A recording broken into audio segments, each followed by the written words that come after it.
ఆగండే. మీరేవో మాయమాటలు చెప్తే నమ్మడానికి నేనేం బుర్రలేని పిచ్చివాణ్ణి కాదు. పైకలా అంటూనే ఉంటారు, వదలకుండా ఎన్నో ప్రయత్నాలు చేస్తూనే ఉంటారని నాకు తెలుసు. ఇంకా అలాంటి ప్రయత్నాలు చేయకుండా డ్రాప్ అయితే మీకే మంచిది. మీకు ఈ మాటలు నచ్చవు, ఇష్టంగా ఉండవు, మనసుకి కష్టంగా అనిపిస్తాయి. కానీ అర్థం చేసుకోండి, ధీరజ్కి కూడా అర్థమయ్యేలా చెప్పండి. ఇక ధరణి నాది, నాకు కాబోయే పెళ్ళాం. ఇది ఫిక్స్, దీంట్లో నో చేంజ్. రే, ఏంట్రా పగటి కలలు కంటున్నావా? ఇప్పటిదాకా మీరు కన్నది పగటి కలలో. ఇంకా మీకు అర్థం కావడం లేదా?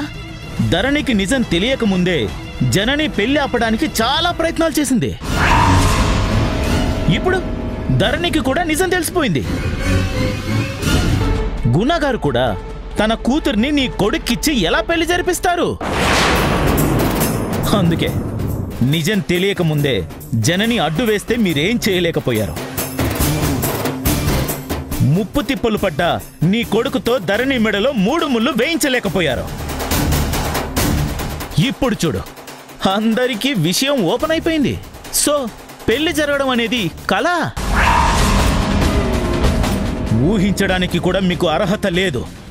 ఫుల్ కాన్ఫిడెంట్, అన్ని విధాలుగా ఆలోచించి బల్లగుద్ది పక్కాగా చెప్తున్నాను, పర్మనెంట్గా వాళ్ళ పెళ్లికి ఫుల్ స్టాప్ పడ్డట్టే. చూసావా ఎలా మాట్లాడుతున్నాడో, ఎంత కాన్ఫిడెంట్ గా మాట్లాడుతున్నాడో. నాకైతే ఆ మాటల్లో నిజమే కనిపిస్తోంది శక్తి. అతనన్నట్టు జరగదు, ఇక జరగదు. ఆశలకు నువ్వుల నీళ్లు వదులుకోవాల్సిందే. నువ్వు నోరు ముయ్యవే. ఎప్పుడు అపశకునువేగా నువ్వు వాగేది. మంచి మాటలు మాట్లాడవా? నువ్వు ఆవేశపడి నా నోరు మూయిస్తావు, అదొక్కటే నీకు చేతనైంది. అతను చూడు, అతని వయసు చూడు. నీ క్రిమినల్ యాక్టివిటీస్ ఎక్స్పీరియన్స్ అంత లేదు అతని వయసు. కానీ ఎలా మాట్లాడుతున్నాడు, ఎంత ధైర్యంగా మాట్లాడుతున్నాడు. నాకు అతని మాటల్లో 100% నిజం ఉంది అనిపిస్తోంది. ముసలే నాకు మండుతుంది. నువ్వింకా మంట పెంచకు. అరికాల నుంచి నెత్తి దాకా మండుతుంది. వాడి మీద కోపం వస్తుంది. పళ్ళు కురుక్కోవడమే కానీ ఏం చేస్తా ఉంటావు? ఇలాంటప్పుడే మనం తెలివిగా మాట్లాడకుండా సైలెంట్ గా వెళ్ళిపోవాలి. ఎస్కేప్ అవ్వడం కంటే బెస్ట్ మంత్రం ఏం లేదు. పద, సైలెంట్ గా వెళ్ళిపోదాం, జంప్ అయిపోదాం. ఈ మధ్య వైరల్ అయిన ఒక డైలాగ్ తెలుసు కదా నీకు? ఎక్కడ తగ్గాలో తెలిసినోడు చాలా గ్రేట్, గొప్పోడు. పద పద పద వెళ్దాం. వెళ్ళండి వెళ్ళండి, అంతవరకు మాత్రమే. మళ్ళీ ఇటు రావాలని చూడకండి. తల తిప్పి చూసినా నేను సహించను. చూడటం కాదురా, వస్తాను. మళ్ళీ మళ్ళీ వచ్చి తీరతాను. ధరణిని నా కోడలిగా చేసుకునేంత వరకు నేను ఊరుకోను. ఈ శక్తి అంత తేలిగ్గా భయపడి అనుకున్న పనిని సగంలో వదిలేసే రకం కాదు. నువ్వే చూస్తావుగా నేనేంటో. చాలా చూశాను. ఉత్తుత శక్తుల్ని కాదు, ఆదిశక్తిని, ఆది పరాశక్తిని, పరంపర శక్తిని, పూనకాలు ఊగిపోయే శక్తిని చాలా మందిని చూశానులే గాని. వెళ్ళు వెళ్ళు, వెళ్ళమంటున్నానుగా, వెళ్ళు. పదశక్తి వెళ్దాం రా.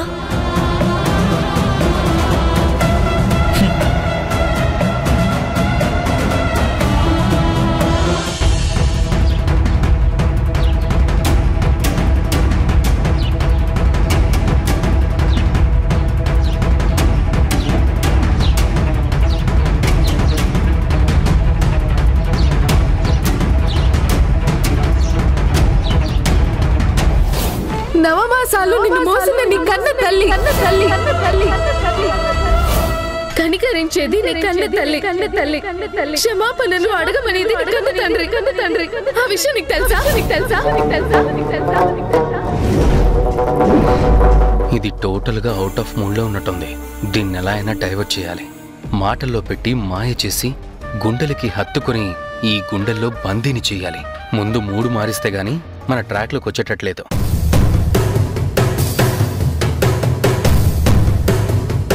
ఏంటి ధరణి, ఇది వరకు ఎలా ఉండేదానివి? సరదాగా మనం ఎంత ఎంజాయ్ చేసేవాళ్ళం. ఇప్పుడేంటి ఏదో మూడ్లో ఏదో పోగొట్టుకున్న దానిలో ఉన్నావు? మనిషి ఎక్కడే ఉన్నావు కానీ ఆలోచనలు ఎక్కడో ఉన్నాయి ధరణి.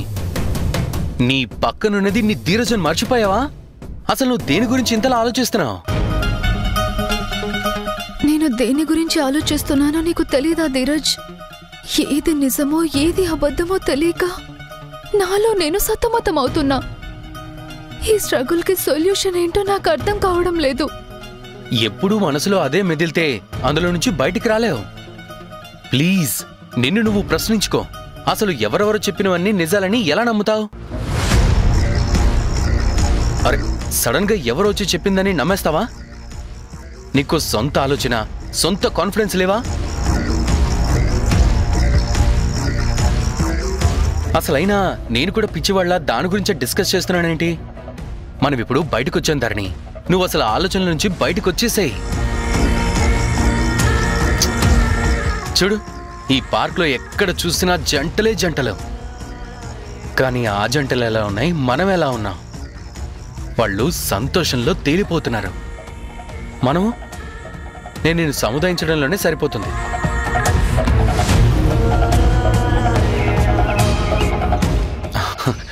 చూడు ఒకసారి అలా చూడు, ఆ లవ్ బర్డ్స్ ని చూడు.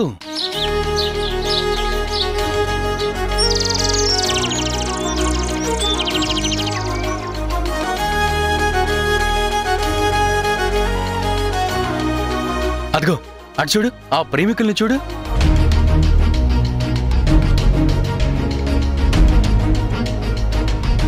మనము వాళ్ళలా ఎంజాయ్ చేయాలి ధరణి. పార్క్ వచ్చి కూడా పాత ఆలోచనలోనే కొట్టుమిట్టాడితే వచ్చే ప్రయోజనం ఏమని చెప్పు? ప్లీజ్ ధరణి, నువ్వు ఇలా ఉంటే నేను చూడలేను. నువ్వు డల్గా ఉంటే నాకు అసలు బతుకు మీద విరక్తి పుడుతుంది. ప్లీజ్ ధరణి, నవ్వు ధరణి, నవ్వవా? ప్లీజ్ ప్లీజ్ ప్లీజ్, నవ్వు బుజ్జు కదా, నవ్వు నవ్వు నవ్వు. Please smile. నువ్వు నవ్వితే ఎంత అందంగా ఉంటావని నేను నీకు ఎన్నోసార్లు చెప్పాను కదా. ఆ నవ్వు చాలు నేను నిన్ను చూస్తూ బతికేయడానికి. కానీ ఆ నవ్వే కరువైతే ఎలా చెప్పు? Please smile smile smile smile smile.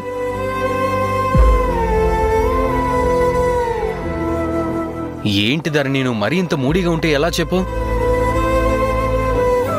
నన్నేం చేయమంటావు ధీరజ్? ఆలోచనలు నన్ను వెంటాడుతున్నాయి. వాటి నుంచి నేను బయటికి రాలేకపోతున్నాను. నేనెవరు, అసలు నేనేంటి అనే ప్రశ్నకి సమాధానం దొరకడం లేదు. దొరికినప్పుడు దొరుకుతాయి ధరణి. ఇప్పుడు మనం బయటకు వచ్చాం కదా, అవన్నీ వదిలేయచ్చు కదా. ఎలా ఎలా వదిలేయమంటావు ధీరజ్? ఇది నా లైఫ్ కి సంబంధించిన విషయం. నీ లైఫ్ కి ఏ డోకా లేదు ధరణి. నేనున్నాను కదా, నీ బెటర్ హాఫ్ ని. నీకు ఎలాంటి కష్టం, నష్టం, ఇబ్బంది కలగకుండా నేను చూసుకుంటాను కదా. ప్లీజ్, రేపటి గురించి వాళ్ళు ఎందుకు ఆలోచిస్తావు? ఏది మన చేతుల్లో లేదు. అది నిజమైతే రా, ఇలా కూర్చో. నిజం కాదు అని నాకు 100% నమ్మకం ఉంది. నువ్వు ఆ నమ్మకాన్నే పెట్టుకో. ఎందుకు లేనిపోని ఆలోచించి వరి అవుతావు? Please Dharani, please.